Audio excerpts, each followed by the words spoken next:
สบายดีมนุษย์มื้อนี้เฮาสิพามาจัดเมนูพื้นบ้านเนาะก็คือต้มไก่แบบบ้านๆเฮานี่นะบ่ได้มีหยังได้หรอกหลังจากที่ว่าเฮาได้ไก่มาเฮาก็ทำความสะอาดตัดเป็นตอนใหญ่ๆแล้วเด้อ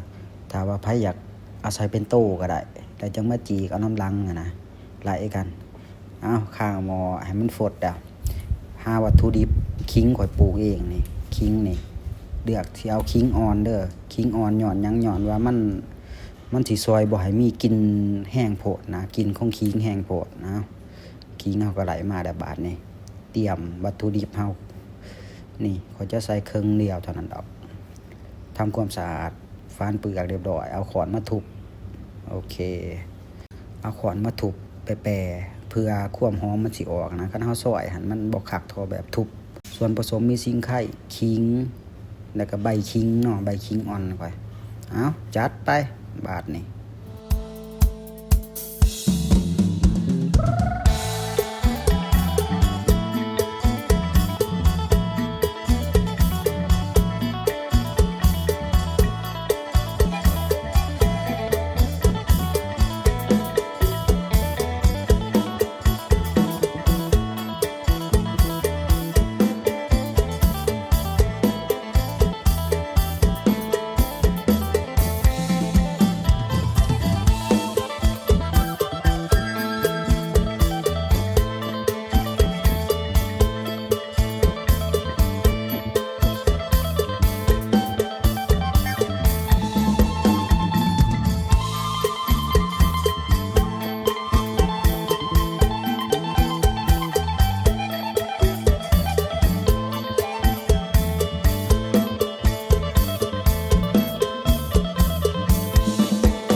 หน้าตาสีสัน